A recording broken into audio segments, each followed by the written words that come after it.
welcome. I'm happy to have this conversation with you as a global HR leader. And before we start, do you want to share something about you, like your story, your professional experience and professional journey? Oh, well, thank you, Daria, and I'm glad to be here. Well, what to share? I think if you look to my professional life, just slightly over 20 years of experience in the field of HR, which is actually kind of weird because I started off studying software engineering and then 180 degrees turn went into HR. But I loved it ever since. Worked for a lot of large companies in the beginning of my career and then moved roughly around 10 years ago into hyper growth organizations, helping them to scale faster. Amazing journey. Worked at companies like cybersecurity company Palo Alto Networks, maybe known by people, but also medical device companies, Align Technology, and working in global and EMEA wide roles. Interesting. And I'm really curious about this transition from software engineering to HR. How did it happen? Well, I have to tell you that when I was a really young kid, my parents were one of the first to have a computer at home. My dad was a teacher, and so it happened that we got a computer at home, which was kind of nice. The ones with the tape recorders, I'm not sure if you can still remember those. But I guess a lot of people won't remember those anymore. But you actually could tape software from the radio. Anyhow, that being said, I learned myself programming, and I thought, well, that would be my future. Went eventually studying software engineering, but what I noticed in the first couple of months already is I was missing completely the social aspect of it. So all the communication was happening via the computer with my fellow students, etc. But I was also the kind of guy that really liked to socialize, etc. And then I had a conversation with the dean back at the university, and he told me, he's like, Simon, you know what you got to do is to get away from the keyboard as fast as possible and become a manager. I was like, okay, that was not what I was expecting. So I asked him, I was like, okay, but management, isn't that a profession? And then he remained silent. And then I knew enough. I'm like, okay, so if this is my future, moving away from the keyboard and becoming a manager, that I better start studying something that is relevant to it. And so it happens to be that I started studying HR and business administration. So that's how that career transition happened, so to say. Well, that's the power of great advice at the right time. Yeah, I'm not so sure. A lot of people along my career so far said, "Why did you ever moved away from tech? You know, it's booming business. We need software engineers." But I always think it's still a passion of mine, so to say. And so I always worked at high tech companies. So I guess it still comes back every now and then, and especially nowadays with the dawn of AI. I'm really interested in like, okay, what can I learn from this, and how can I crank up a little bit my coding skills as well? I mean, I'm a strong believer in like various T-shaped, M-shaped, W, like V-shaped people who Yeah. don't just follow one line and one function and one industry, but have diverse skills and diverse backgrounds. That's always beneficial, like for professional development, for organizations as well. I'm sure you understand tech teams much better than those who haven't like learned software and understand how things work there. Yeah, and I love it when you started calling out those different kind of shapes of leader. And I was thinking actually by myself, like, what kind of leader am I? It reminded me of this child drawing where you see lines going crisscross around the paper. And I was like, I'm a little bit more of that kind of leader because in my last job at SendCloud, one of the leaders asked me, he's like, why are you not in sales? Because I always like to learn the things that I'm dealing with and trying to understand the business, etc. Maybe one day it's tech, the other day it's sales, and for the rest, it's always HR. You mentioned that you worked in big companies and then you moved to scale ups. What difference do you see in how those organizations are developing, in leadership style? What are your observations on that? Yeah, that's a fascinating experience, to be honest. Because in the beginning, I thought it would be completely different. I was working at one of the largest energy companies in the world and doing a lot of reorganizations. And I was like, okay, I'm done with that. Let's go to the world of hypergrowth. It's all nice and fluffy and it's all positive feelings, etc. I'm done with all this negativity of reorgs, etc. And then I realized quite quickly that there is a lot of parallels, right? because you always deal with whether you're in hyper growth or you're downsizing, you're always in a shortage of people. All the processes are not designed for the amount of people that you have. So basically, they're broken. You have to deal with a lot of emotions, people trying to keep up with the pace of the organization and the dynamics. And at the same time, as a leader, you're continuously juggling everything that you want to do because you need not only to build for the future, but also maintain the organization for today, which is quite hard. So, in all honesty, in my experience, there's a lot of parallels. Now, of course, there are differences, right? When you go outside and you go to a birthday party or something from a friend and they ask like what you're doing and you tell like you're working at this hyper growth organization, everyone is like, oh, that's so freaking awesome. And so if you tell, yeah, I'm working at this big corporate and we're downsizing all the time and my job is basically to be the butcher, then it's a less interesting conversation. But other than that, I think there is a lot of parallels that you can learn from both sides. Yeah, I love that you mentioned it. Not enough people, messy processes. You need to constantly keep the speed Oh going, yeah, not going. especially if you look to a lot of these scale up and startup organizations, right? So in the beginning, everything is designed according to my a couple of my favorite TV shows from the 80s and 90s. I would say the MacGyver way, where everything is put together with a little bit of duct tape, and it will hold for now, right? But at some point, you need to replace the duct tape with something that is more durable. You have to pull the team together like the A team, right? So we get everyone together and let's say get some magic happening, which is super exciting, right? But at the same time, often a lot of people don't know how to design a process at scale. They haven't seen what good looks like. And I think that has been super beneficial for me working those first 10 years in the big corporates, seeing how good processes could look like because these companies have been refining them for over decades. Now, of course, you need to adapt that to the reality of your scale up a startup organization, but at the same time, you know what it could look like and you could leverage some of those best practices. And I think that is Mhm. quite often missing in startup and scale ups because a lot of people these days, and especially younger generations, go straight into the startup scale up life and have never seen something else before. And then judge the book by its cover and say, like, oh, I don't want to work for these big corporates because they're a little bit outdated, etc. But I think we forget that a lot of these corporates were the tech giants from the past, right?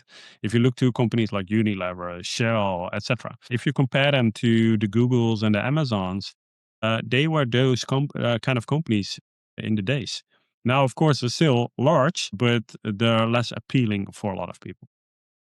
I've noticed like kind of two scales. Like the one scale is, well, let's bring the corporate people who know how to build the process and implement them like as they are, as they were in these big organizations. And now we will become like those big organizations. And on the other scale is something, okay, we are a startup. We don't need that stuff. We're kind of diverse. We are agile. We don't need processes. We'll just go as we go. And these kind of two scales, they rarely go together in something, okay, let's adapt good processes so that we can scale. Yeah, fully agree with you. So it's always fascinating, and I've seen this over and over in my career. Is talking to whether they're founders or leaders that are in the scale up businesses. They often say this like, we don't want to become corporate. We don't want to, and they talk about corporate like it's something dirty, right? But they often don't realize that is the next phase of evolution of their organizations. So when you're an entrepreneur and you build out your company, you want to be involved in everything. You have to be involved in everything because simply you don't have an HR department in the beginning, you don't have a finance department, etc., etc. And then you're building out your business, and slowly but steadily, you will start adding more kind of these kind of functions into your organization as they serve a purpose. But what is interesting is when you then say like, hey, let's further professionalize this, it feels often for these entrepreneurs that you're taking away their freedom to operate, that they have to justify why they're doing certain things, that they have to think about the long term consequences of their decisions. And in my perspective, that's often what they're afraid of, right? So think about the long term consequences of the decision. And then you hear often, and you use the word as well, agile. Now, I love the agile approach, But how often I've seen agile being misused, not to put anything in writing, not to be able to take accountability for the decisions that you make. It's, I would say, terrifying to see how often that is misused in those startups and scale ups. And I think it's more important for leaders than to accept, like, hey, we're moving in this transition. And am I actually the kind of person that is able to bring this company to the next phase? And that is quite often a leadership conversation that never happens. I'm not sure if you have had that experience as well, but leaders always reflect on the rest of the organization not being ready to scale. And they say, like, wow, I'm not sure if they can keep up with the pace. Well, these people have been individual contributors, now becoming managers, etc. But you hardly ever hear a leader of a scale up saying, like, hey, maybe I'm obsolete. Hey, maybe I'm not able to keep up with the dynamics of the organization. Hey, maybe I'm a fantastic entrepreneur, but I'm not the one that is able to lead a board. And that's a completely different perspective as well. So if you bring it all together, I think often when scale ups are talking about big corporates, they talk about something that they're a little bit scared of. And then they're magnifying all this negativity around it.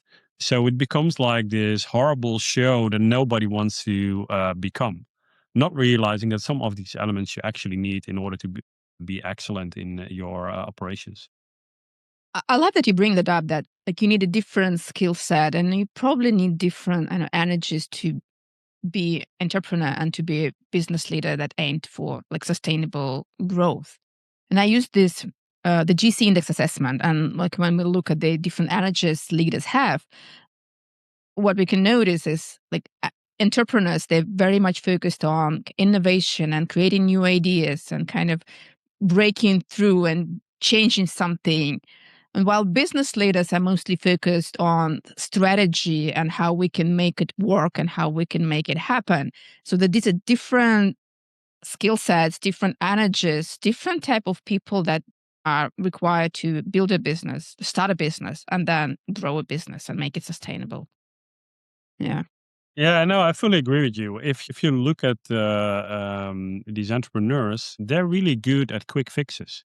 They see a trend happening in the market and they're able to act fast on it. And this is also why a lot of them, in my perspective, are struggling when their companies start to grow. Because those quick fixes, I've had this quite often that, in particular, founders say something like, oh, but in the old days, we were able to just pull a couple of people together in the room and we fix this overnight. Well, now it's taking weeks to solve this problem. And I said, I hear you, you know. And yes, sometimes we're making it too bureaucratic, etc. And we need to reduce that and we need to be able to be faster. But at the same time, you need to realize that you need to bring a whole organization on this journey. That the shortcuts that you made in the past maybe are not sustainable solutions, but quick patches. So do you want to become like this quick patches kind of company that runs in from one problem into the next problem? Or do you want to create sustainable solutions, right?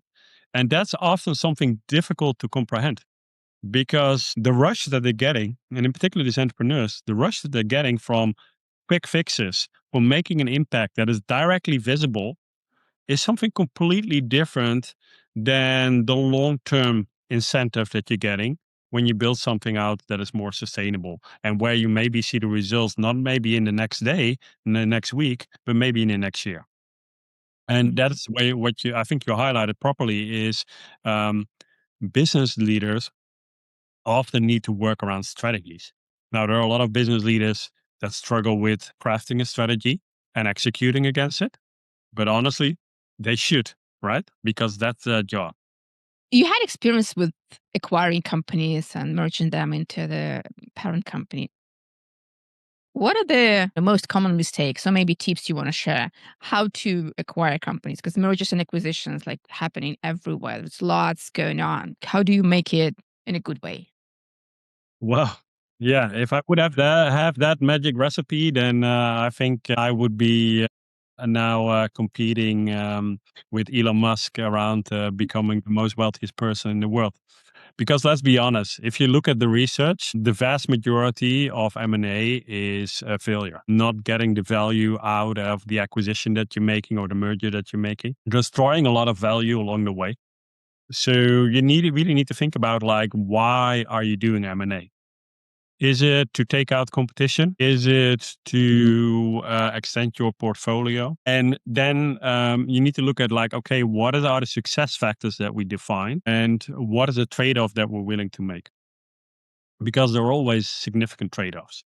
I'll give you a fantastic learning that I had in my time at Palo Alto Networks. I'm not sure if you're familiar with Nikesh Arora. He's the CEO of Palo Alto Networks, but previously served as COO at SoftBank, and before that was one of the leaders that was able to make Google Cloud big globally.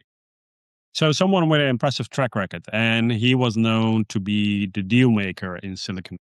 Now, when he came on board in Palo Alto Networks, he said, okay, I'm going to help transform this company from a network security company, which is basically hardware, a lot of firewalls, to a cybersecurity company, which is security as a service or software as a service. And that's a huge transition, because if you're going from hardware to software, your whole business model already starts to change. But in order to build up credibility fast around this new business focus, you need to acquire the right businesses and integrate them well. So we went on this massive M&A spree where I would say approximately every quarter, and I worked there for 4 years, but every quarter we acquired a business and integrated them. Now we did this. I'm not sure if it was a familiar name, but it's a thing that we often said amongst each other within the company when I was there. We do 0-day integrations. And what does that mean? Basically, actually saying, well, we keep the company as much as is, because you want to have the talent that comes with the company that develop the product. You want to leave them untouched, more or less. Because why would you acquire a business and then fire all the leadership team, etc., and making some optimizations? Because otherwise you would have developed it yourself, right?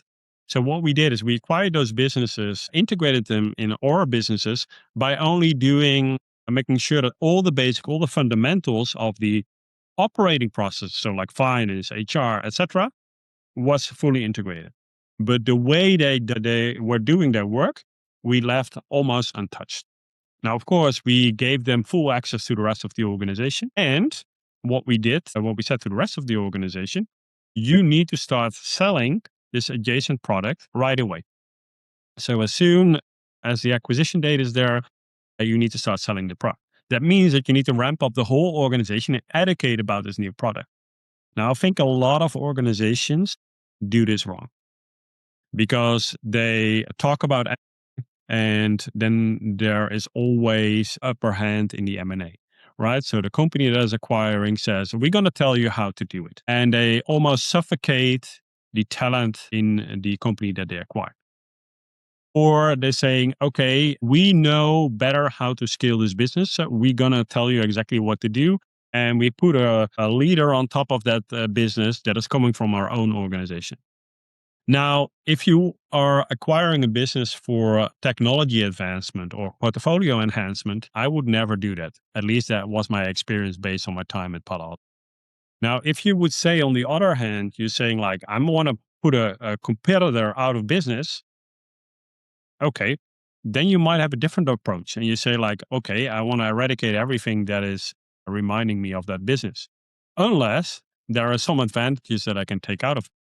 But that's a super expensive M&A if you would do that, because you acquire a business, you pay a premium for it most likely. And then you say, basically, I toss everything overboard just because I want to eradicate them.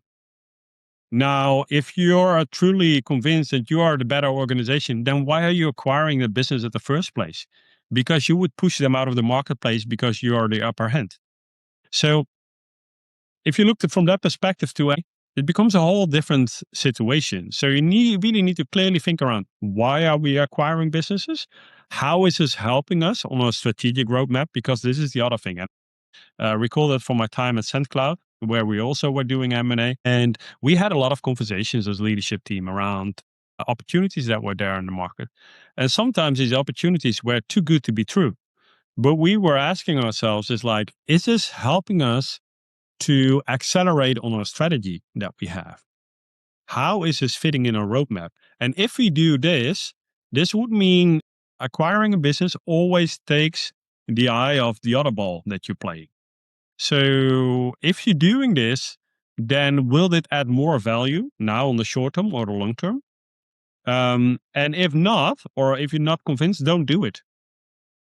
Because then you're basically saying we have set out a really great strategy, but we are not convinced enough around it because now when this opportunity comes along, we think that it's a better play. Then you really need to go back to the drawing table as a leadership team and saying like, okay, we're not convinced about our strategy. So something is wrong there.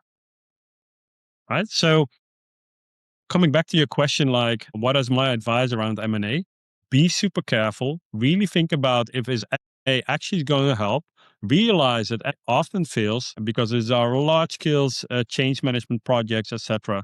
So it's a lot of value being destroyed. Question is, will it add to your strategy? Yes or no?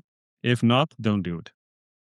We're coming back to strategy again. Like, you need to have a strategy first. It's not a quick fix. Like, have your strategy Yeah, first, be clear about what you want to achieve in the upcoming years, and then decide how you want to deal with this M&A. Do you need that, and what do you want to get from it? exactly. I saw you took a Harvard course. Mm. Tell us about it. Like, what was it about? Why did you decide to go for it, and how did it help you? Yeah. And let me start with answering that last question first. Like, why did I went there? Now, I need to go back in time to my late grandmother. She taught me as a kid because she lived through the war, etc. And she said, in life, almost everything can be taken away from you, but not what you learned and not what you experienced. So always invest in yourself, in your experience and in your education. And when I was younger, of course, I thought it was just a way to force me to do my homework for school, etc. But later on in life, I really started to respect it. And there has been a little bit of a guiding principle throughout my career as well. I'm always looking like, okay, what can I learn? How can I grow here? How will this enhance me as a person? Not only from a wealth point of view, but more from a knowledge point of view, from an experience point of view. And that's also why I love to work international. Now, coming back to specific Harvard, I was at a point again, I was like, hey, I want to learn. I feel like I can learn more. And I want to learn from some of the best and brilliant minds in the world. Now, of course, instantly you start thinking about those Ivy League courses, etc. But then I was like, I'm not sure, if I'm interested in going back to class and listening to this prof telling me how everything works. Well, let's be honest, a lot of these professors hardly ever work in the real world, I would say. Right? At least that was my experience back at university. So I learned a lot of things by doing them myself. But here I was like, hey, what I found interesting is Harvard is doing a lot of this business case oriented learnings.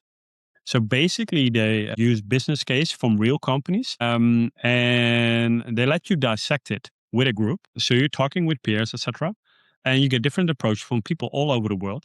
Which was another thing that I love about it because I enjoy working with people with completely different backgrounds because they give me complete different perspectives often around how the world works, right? Just as a small sidestep, if you turn on the news while you're traveling, whether for work or leisure, and you're in a different country, you get a completely different perspective around what's important in the world. And for me, this has always been eye opening and refreshing because I'm like, okay, so maybe the way I look at the world, I might find certain things super important. While in some other parts of the world, people think like, well, I've never heard about it. Is it important? So it puts a different weight to things. Now, coming back to this Harvard learning that I had, we had these case studies. And I recall two case studies that I really enjoyed. One, and I cannot say too much details around it because I don't want to spoil like for people going into this kind of trainings. But one of the particular cases was related to the Challenger incident. I'm not sure if you recall, the Challenger exploded, unfortunately. What they did, they reframed it in a completely different way. So it was no longer recognizable as a challenger incident, but the whole circumstance around it and the decision making process that you needed to do as leaders. And this is the other part that I love about Harvard. What they did is they're not approaching it as purely HR, they approach it as you're a board member. So we want you to think in the broad context of everything that plays a part in an organization. Yes, of course, you might have your HR background, but you also need to think about the financial implications. You also need to think about the go-to-market strategy and so on and so on.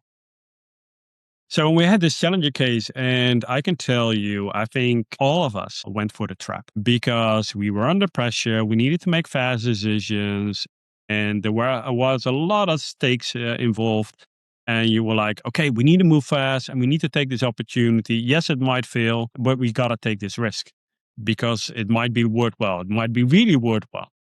Well, we know what happened to the Challenger case, right? Same risks. They took the risk and exploded, costing people's life. Fatal incidents. Now, of course, in a lot of businesses, the fatality hopefully is not there, but you're taking high stakes and decisions there. Now, as soon as we learned that this was about the Challenger case, we started to dissect the whole case again and looking like this is a red flag. This is something that we need to look in. This is what we need to double check, etc., etc. And then you realize from a boardroom conversation that you have similar kind of cases quite often. Where like, oh, we are in a hurry, we need to move fast, etc. Now, while that sometimes might be the case, 9 out of 10 times, I don't think leaders at the executive level need to rush to decisions. Because if you have set clearly out a strategy and you talked about what are market opportunities that might arise, you have done your proper SWOT, right? Then you know if the situation arises, like, is this really something major? Is this something really that puts everything upside down and it is a rushed decision that we need to take? But knowing what is at stake? Or should we take a step back and think around it and reflect around it? Because what you will notice a lot of times, people, no matter what level you are in the organization, no matter what you do in life, you have the tendency to rush in decisions. There is, of course, a saying like sleep a night over it, right? Before you take an important decision.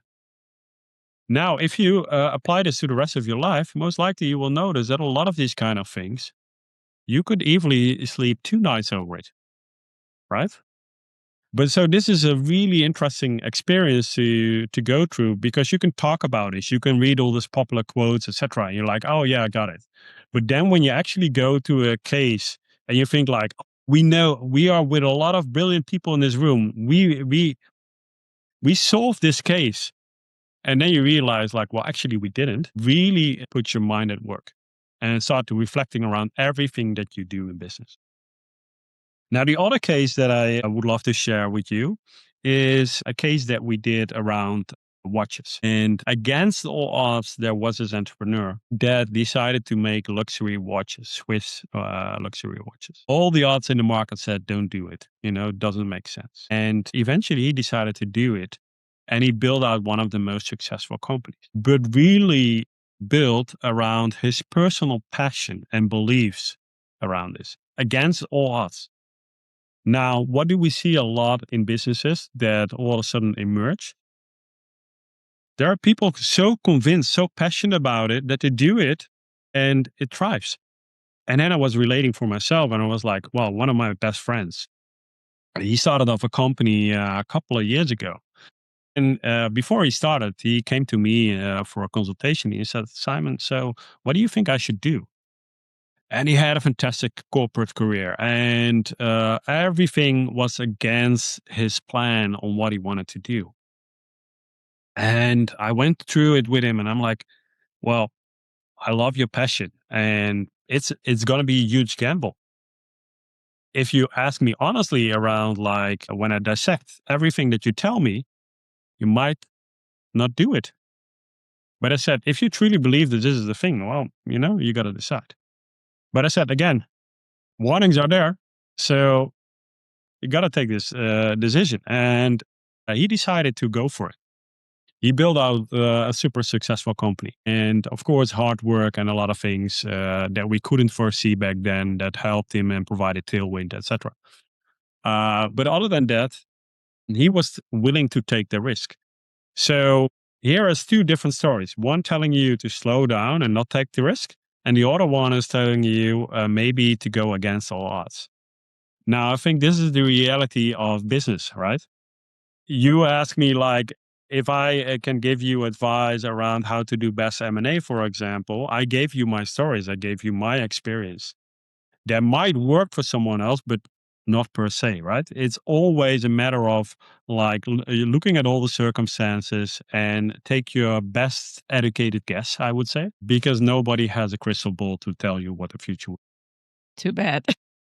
Yeah, too bad. Sorry. But I Can't love help the you. stories. I mean, yeah, it's there's no clear way and like kind of one way solution to all the problems. No, there Uh, isn't, right? And sometimes you need to take unpopular decisions. Sometimes you need to refrain from making a decision. And this is, by the way, something that is kind of tricky because a lot of leaders realize like the difficulty of the decision making. So whatever you choose, you can choose wrong. So some of them avoid to choose. So either they delegate it to the rest of the organization, pardon me, or leave it in limbo. Basically, not making a decision and seeing what will surface, right? And then they shout out really loud, like, "Yeah, that's the direction that we're going." Well, yeah, because it emerged, not because you took a decision, right? The tricky thing is that might work sometimes, but it's not building confidence in the organization. If I looked at, for example, in my family life, when I'm with my kids, and my kids ask me, "Can we, when we go skiing, should we go left or right?" And I'm like, "We'll see what happens." And then I shout out really loud, like, "Yeah, we go right," because everyone is already on the right slope. And then it turns out wrongly. I said, like, "Wow, I haven't decided it. You already went there." Yeah. That is not building confidence and trust, right? So when people are relying on you, and in business, a lot of people are relying on you. At least that is my perspective. If you're a leader, you are taking on responsibility for not only a company, but all the families tied to it. So you got to make decisions and you got to be able to live with it. Now, yes, you will make wrong decisions because nobody has that crystal ball. But that's a learning and that's an opportunity to also to be transparent around it and saying like, maybe I didn't take the right decision. I base it on my best educated guess there. And since you made this transition, like leadership to families, like tell me about your perspective on leader as a parent, parent as a leader. How do you see that? Yeah. Well, I'll be honest with you. If you go back in time, one of my earlier jobs in my career, when I was doing a reorganization, and I went into one of our regional offices, and I saw all the clutter in the office related to child drawings, family photos, etc. And I recall saying to one of my colleagues, and I feel really bad around it nowadays, but hey, you got to learn somewhere. I said, no wonder that this company is not performing well. Look at all this clutter. Look at all the distraction that is here. What has a child drawing to do with business, right? It should be focused, should be, etc. Well, it took me a couple of years to catch up with everyone. Eventually, became a father myself, and then I started to realize, like, what is that adding for me, right? Now, that being said, if you look to leadership and parenting, for me, there's a lot of parallels. You always have to practice or try to do your utmost best without expecting to be rewarded for it.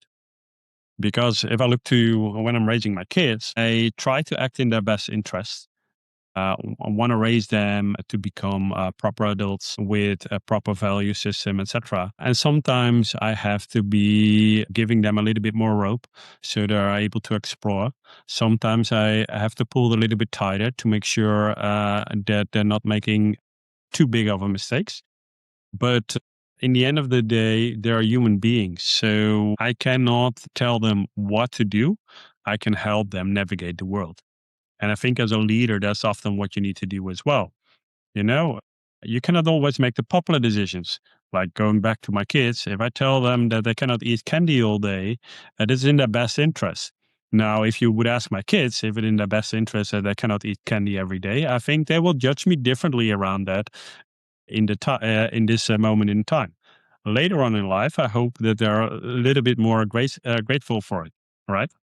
And I think there's a lot of these kind of things that you will see in work life as well. Whereas a leader, you don't know exactly what is the best interest. But as I said earlier, to your best knowledge and your capacity, you're trying to help them to become the best versions of themselves. You try to help someone, to educate them, to support them. But if you're providing support, doesn't mean that they always will accept your support or will acknowledge your support. And I think that often goes slightly wrong, both in parenting and in leadership, is that we're expecting instant rewards, right? It's like, why is my kid not being grateful for everything that I do for them? Right? Especially when you're tired late in the evening and sitting on the couch and you're like, that's been a rough day, right? But the same in work. How often are leaders like waiting for, oh, I want to have this perfect scores on the engagement survey. I want to have people saying, hallelujah, this is the best leader I ever had, etc. Quite often people realize that later in time on what it's worth. Now, so I think that's the first part. If you think about parenting at the same time, it's also about adapting every time to the individual. Because if I look at how I raised my son and my daughter, of course, trying to do that in similar practices, yet at the same time, they're different individuals with different needs, with different responses. Whilst it might work for my daughter to cuddle every now and then, my son wants to become a little bit more rougher and want to play around with me, etc. And I don't want to stereotype with that, but that's just the way they both are. And now I need to adapt my style to them continuously. And I'm like, oh, I finally found out how it works with my daughter. And then I'm looking to my son and I'm like, oh, shoot, I have to start all over again. I need to find different ways and also acknowledge every now and then that I make mistakes. But one of the things that for me has been really eye opening in the last couple of years is the value of transparency. Are you, and I think a lot of adults will say this, is shield the world for your kids, right? Or shield your kids from the world. And it depends on how you look at it. Don't share everything with them. Now, here is the thing. My experience, kids have six senses. They will see what's happening. They will sense what's happening, maybe without fully understanding what is happening. But you can tell them lies to sugarcoat things. It won't work and it doesn't build trust. But if you open up and saying like, well, this is actually what is happening. Do you want to talk about it? Then quite often you see that it's less interesting to them, because if they feel you're keeping secrets from them, they're really curious. They want to find out, and they're looking at your text messages or whatever, And the same with employees. If you're trying to cover things up, to hide it, to sugarcoat it, they will feel that there is something off. And they will start looking like, oh, what is the conspiracy theory here, et cetera, et cetera. There might be something going on. But if you say like, hey, I don't know everything. This is what I think, and this is how it can help. You sometimes have surprising conversations, both with your employees and with your kids. So, long story short, I think there are a lot of these kind of dynamics that are similar, but it really comes back into your willingness as a leader, as a parent, to be humble and to understand that you're not always the teacher, but you're also the person being educated. Mhm. I mean, I love this perspective. So what I hear is kind of parents as leaders, leaders as parents, they have kind of sometimes they have broader perspective and see because they have connections with broad organization and they kind of probably have more strategic thinking process along the way, and they sometimes need to make unpopular decisions. And on the other side, they need to adapt because you have junior employees, you have senior employees, you have like babies, you have teenagers, which is a completely different story. And you need to Yes. adapt your style and how you play your conversations with them and then being transparent. I mean, maybe not in every detail, but to the level they want to hear and they're able to understand, be transparent with your kids and with your employees. Yeah, and I would like to add another thing to it, and that is something that is starting to dawn on me lately. Is as parents, we are quite judgmental about other parents. on how they raise their kids. As leaders, we do the same. We're quite judgmental around other leaders and telling them how to do their job. All right. Now, if we are really introspective, we should know that every situation requires different leadership. Every team dynamic is different. So, what works for you and your kids might not work for the other parent. Now, of course, there are things that are completely not done. And of course, you should be able to say something around that, call out bad behavior, etc. But other than that, there's here in the Netherlands, we have this typical saying around when we see kids nicely behaving, etc. It's the French style. It's like really kids sitting at the table, having dinner, not having too much discussion, etc. If you then look to Dutch kids, they're complete chaos, uncontrolled demons running around doing their own thing. Now, with that perspective in mind, what you will see is eventually they all turn up fine, but in different cultures, different circumstances, different environments, they will be able to flourish. Now, you could judge, okay, so that whole parenting thing, let's toss it overboard because kids will be fine, right? I wouldn't say that because we can help them, right? We can help along the journey, but we shouldn't expect that we're able to shape the world in such a way that we shape human beings to our own likings. Because I think then we would not be anything different than what was this called again? The Borg. We assimilate people and we want to become them clones of ourselves. Nobody wants that. At least I don't want to have a clone of myself. So it's just a perspective where I think we need to be a little bit more kinder as leaders amongst ourselves, to be less judgmental, more supporting, and I think more willing to understand. So if you look to someone and trying to understand, like, hey, why is this happening? Why is this person operating? Do I understand the full context? And then coming back to those Harvard cases, right? Do I fully understand the full dynamics? And often we don't. Mhm. Well, thanks. That's an endless conversation. Leadership. Yeah. The final question that I have, and I usually ask, is again about advice. What advice would you give for organizations to become ready for the future work? Well, let me start first with saying that organizations is such a wide term, right? Let's accept that organizations are just a gathering of people. So I think what people need to understand is that they need to continuously learn and adapt. We need to adapt to the world changing around us. Whether that is sometimes due to fearsome activities around the world in the geopolitical arena, whether that is because AI is here and quantum computing is coming up, and we might have humanoids walking around us if we have to believe Elon Musk in the next few years. You could go with fear. Now, fear is often the wrong advisor. I would recommend is try to understand. Explore the world like a child would do. And I would give the example, and you might find it online as well, where they had some toddlers playing around, and then they had some snakes crawling around those kids. Every parent would freak out, most likely. But here they did this experiment and saying kids have not been taught to be of fear about snakes. That's what we teach them, right? And some of these snakes are harmless. So, and the kids play around with the snakes and nothing happens, right? No panic whatsoever. So, what we all need to think about as organizations, as individuals, is how do we approach the world around us? If we project fear to people, if we tell them, like, be mindful around all the scary things that are arising, we will project fear on other people and they will start acting on fear. Again, most likely not taking the smartest decision. Well, if we say, like, look at all these opportunities, look at what is possible, and what can we do to integrate it? What can we do to leverage those? You will see a different world starts to emerge. And so my advice is keep learning, keep adapting, and keep an open mind and try to give things a little bit more positive spin. Because eventually, I think, especially in this time of the year, it should be a story of hope, not of doom and gloom.